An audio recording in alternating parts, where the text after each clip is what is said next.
This video is designed to introduce you to the DBT skill, Radical Acceptance. DBT stands for Dialectical Behavior Therapy. It focuses on changing your relationship with your emotions and in decreasing conflict with other people. My name is Donald Olson, a graduate student at the California School of Professional Psychology at Alliant International University, and this video was created as part of a course instructed by Dr. Milton Brown. Most of the concepts I'll speak about come from the DBT Skills Training Manual by Marcia Linehan. There is a link to the book in the comments, but all of the handouts are included as a part of a DBT therapy program. You'll get the most benefit from the materials when going through them with a trained DBT therapist. Sometimes you can't avoid experiencing difficult situations and emotions. At its heart, radical acceptance is taking these difficult things as they are. Radically accepting difficult things doesn't mean you approve of them, or even that you are going to stop trying to change them. But it could be effective to accept these difficult things for what they are.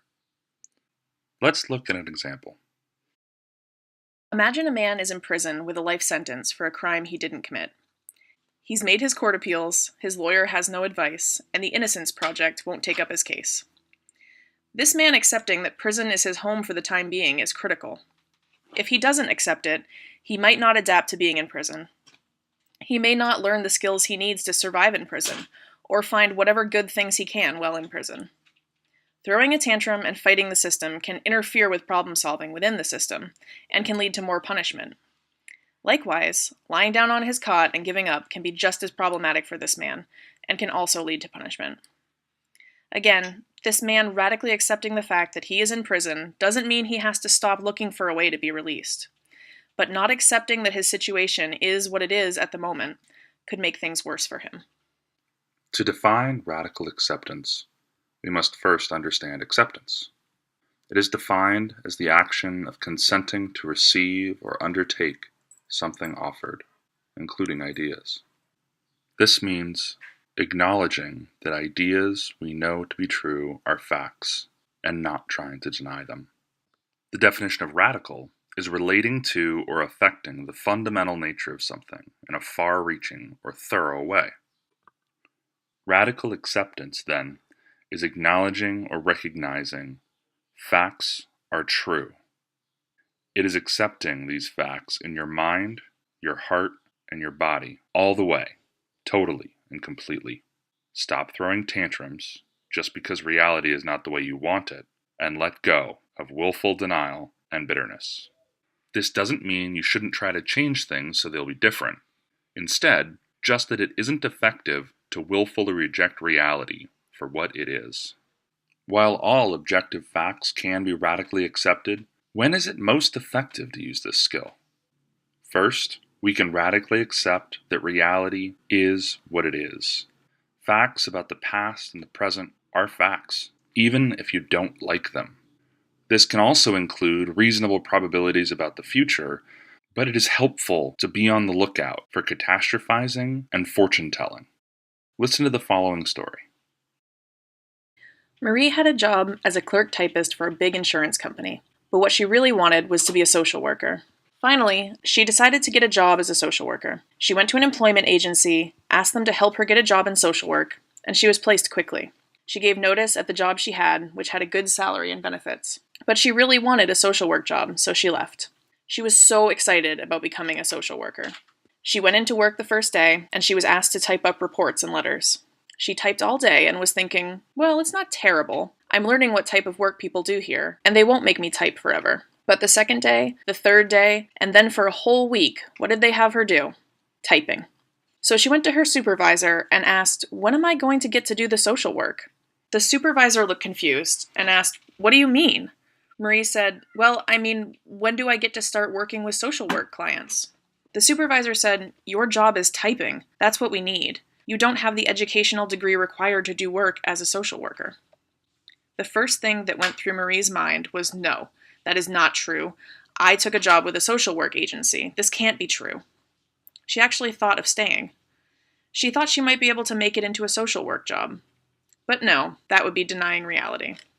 The fact of the matter was that this really was just a typing job. So what were her options? Well, she could have stayed miserable. She could have gotten hysterical, stayed and fought, and told them that they needed to give her a social work job. She could have done a lot of things. Marie's other option was just to radically accept that this was just not a social work job. She had made a mistake. She needed to correct the mistake. And the way to correct that mistake was to get another job. So that's what she did. On her lunch break, she called the people at the employment agency and told them she had made a mistake. She needed another job. They said this was fine, and they would help her look for one. When the employment agency called her old job for a reference, her old boss said they had not found anyone yet for her old job, and he would like her to come back. So she went back to the old job and was a lot happier than she had been typing all day. She decided to start saving money so she could go to graduate school in social work. She also decided to look for a place to volunteer where she could do things like social work until she started school. It can also be effective to radically accept that everyone does have limitations on their future, but we only need to accept realistic limitations, not those we place on ourselves that are not facts. For example, our own biology and genetic makeup can place limitations on our future. If you're 4'8", it is unlikely that you will play in the NBA, as no one of that height has ever done so before. Similarly, if you're 7'8", you probably won't be able to work on submarines. Our future can also be limited by our own past behavior. If you dropped out of high school and never went back to get a diploma or a GED, you're going to have a very difficult time getting into any college without changing that. As mentioned before, some things have a reasonable probability of coming to pass in our future. Some of these things are very certain, for example, death and taxes. Some of these things are high probability, such as having negative health side effects from smoking several packs of cigarettes a day, or heart problems from eating nothing but cheeseburgers. Other things are merely likely, for example, someone reacting badly if we yell at them or threaten them with violence. It's important to note that thoughts are not automatically high probabilities and may not even be true. If a thought isn't objectively true, you don't have to accept it. I may have the thought that no one will ever love me. That's a thought, but I don't have to accept the content. I can challenge that. We can also consider that the effects of these limitations may vary. For example, when our goals and our limitations align, this can be painful, but does not automatically mean that we cannot pursue those goals. For example, if you're 4'8" and what you want most in the world is to be in the NBA, the fact that it hasn't ever happened before does not necessarily mean that it won't. Pursuing this path can cause you pain. It'll be a hard road to try and make that happen. Radically accepting that pain will be a part of your journey and process will make you more likely to accomplish that goal if it's something you choose to pursue. It would be less effective to willfully deny that pain may occur and have it surprise you. However, if those goals and limitations don't align, then there is less pain. If you're 4'8", but you don't like sports, it probably doesn't bother you that you likely won't make it into the NBA. It can also be effective to radically accept that everything has a cause, including events and situations that cause you pain and suffering. Because a thing exists at all, we can assume that it has a cause, even if it's not a cause that we understand. Essentially, we're saying that things are what they are, and it is what it is. One way to think about these causes is that they are shaped by the laws of the universe, which, like the laws of your government, are true, whether or not you like them. Willfully denying or ignoring them can have negative consequences, such as in the next story. Imagine that there's a man on a bicycle. The man is on a hill, and he is racing down the hill really fast on his bicycle. He goes into an intersection. Coming from the other direction, down a long, empty road, is a car. The car is going way over the speed limit. The intersection is unmarked. There is not a stop sign, no stoplight, no yield sign. The car is coming the other way. The driver sees the man on the bicycle too late to stop, and the car and the man on the bike meet up right in the middle of the intersection. The car hits the man, and the man dies. Should this have happened? Yes, it should have. There wasn't a stop sign. There wasn't a stoplight. There wasn't a yield sign. The car was speeding, and the driver couldn't stop the car in time. The man on the bike was going fast, as people on bikes sometimes do. People also speed on long, empty roads. If we want to say that this should not have happened, we would have to create causes for it not to happen. We'd have to do something about all those causes. This is an example of accepting reality as it is, and accepting that reality has causes. We do not, of course, have to approve of this, but until the causes are different, that event should happen. It was caused. If we want people biking down a steep hill to stop being hit by cars coming across an intersection, we may need to put up warning and stop signs or lights. We may need more police patrols or speed bumps in the road. Simply saying that cars should not speed, or drivers should not hit bicyclists, or people should look right and left before crossing an intersection does not cut down on accidents. In this story, we can see the causes that led to the situation. However, sometimes those causes are not so easy to determine. It's important to understand. Sometimes we'll never know why things happen the way they do. But through radical acceptance, we can accept that they have a cause, and we don't necessarily need to know what it is. If reality is painful, why accept it at all? First, rejecting reality does not change what reality is. Willfully denying that a fact is true does not change that it is true, nor does it mitigate the consequences. John and Mary were initially excited that their daughter Hannah was accepted to a good school in another state. Before long, though, John and Mary found themselves missing Hannah and began to have a difficult time accepting that she was a grown adult and making her own decisions. Meanwhile, Hannah wanted to explore her newfound independence. Meaning well, John and Mary's worries about Hannah led to frequent phone calls, unwanted advice, and becoming over-involved in Hannah's life. Hannah became frustrated and felt as though her parents did not trust her to make good decisions. The fact that John and Mary denied reality did not stop the consequences of that reality from damaging their relationship with Hannah. Another reason to accept reality is that we frequently must first do so in order to change reality. Keep this in mind as you listen to the following story. Imagine that you have a car and the brakes have almost completely stopped working. You take the car to a mechanic and tell him what the problem is, and he promises to fix your brakes. You come in the next week to get your car, and all seems fine. But then, 2 days later, you're driving your car, and all of a sudden, the same brakes go out again. You take it back to the mechanic again. Who do you think will get your brakes fixed faster? The mechanic who says, "Oh no, I fixed them, and they should run fine." Or the mechanic who says, "Wow, the brakes went out again? There must be something wrong here. Let me look at them again and see what I can do." While considering radically accepting situations that can cause you physical and emotional pain, it's important to recognize that pain can't be avoided entirely in life. It's nature's way of signaling that something is wrong. Gabe was a happy and well-mannered boy who enjoyed playing outdoors and climbing in trees. As he grew, his parents noted that he rarely cried or even slowed down after taking a fall or skinning a knee. At first, they were happy to see how resilient he was. However, after he came in from playing outside one afternoon with a deep cut on his arm from a branch while climbing, he showed no indication that he had even noticed, and his parents became concerned. When they took him to see his doctor, it was discovered that Gabe had been born with a rare condition that left him without the ability to experience pain. This may initially seem appealing, as pain is something most people try to avoid. However, without being able to feel pain, Gabe did not naturally develop the instinct to avoid dangerous situations, such as climbing through sharp branches, touching hot stoves, or avoiding running on surfaces that could make him slip and fall. Without the ability to feel pain, Gabe did not learn when he was in a situation where he needed to be careful or make changes. While this is a good illustration of how physical pain keeps us safe, emotional pain can do the same thing. For example, when we feel fear, we know to avoid things that may cause us harm. When we feel sadness, we know we have lost something that was important to us. When we feel loneliness, it drives us to seek out connection with others. Because life sometimes inherently includes pain, it follows that life is worth living, even with painful events in it. Listen to the following story.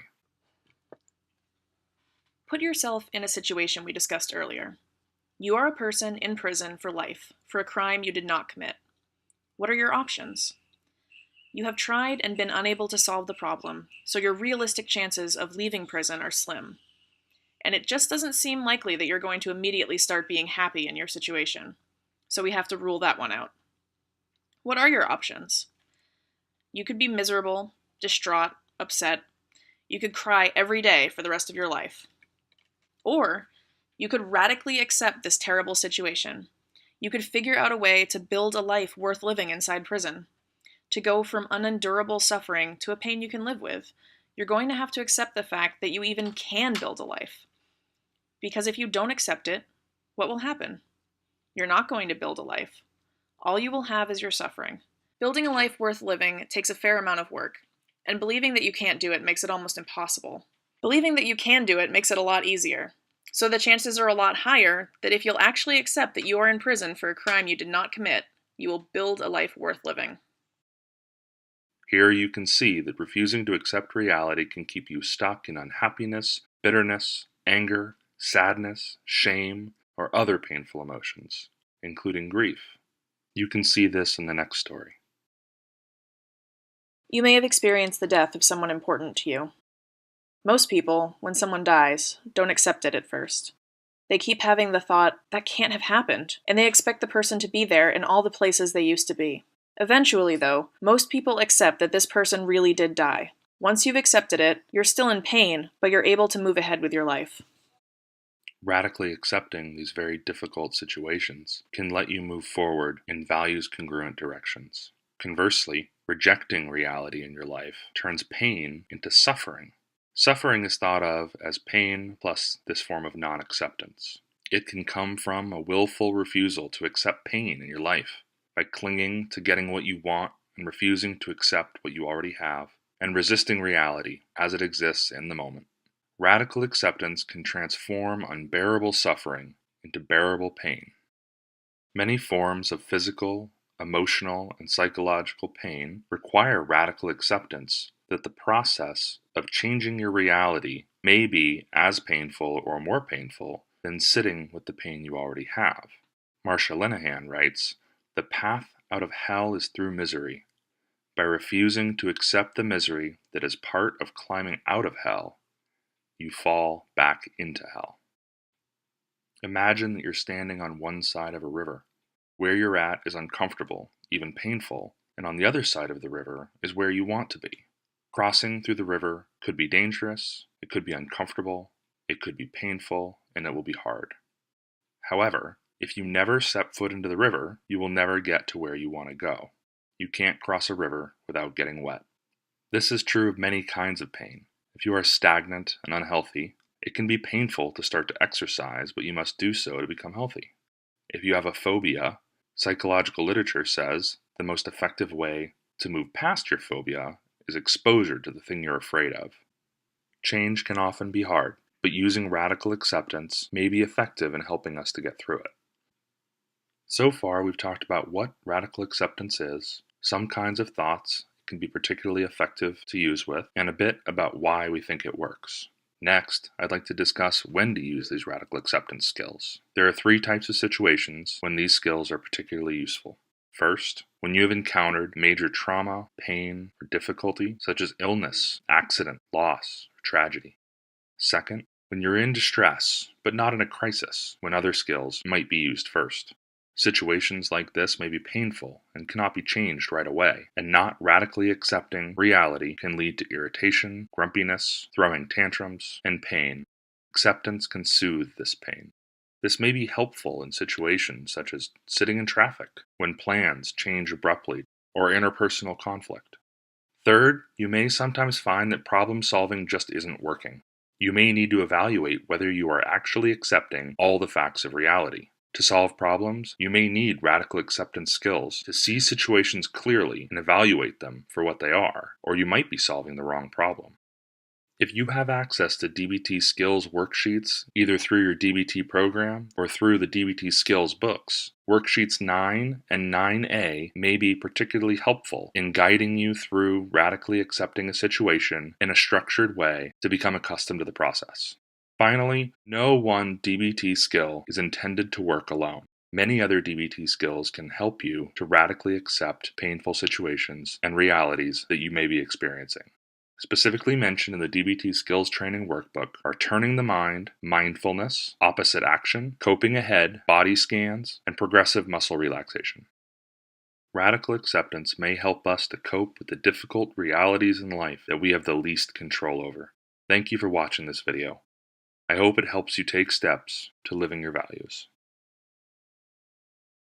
Thanks for listening. Bye.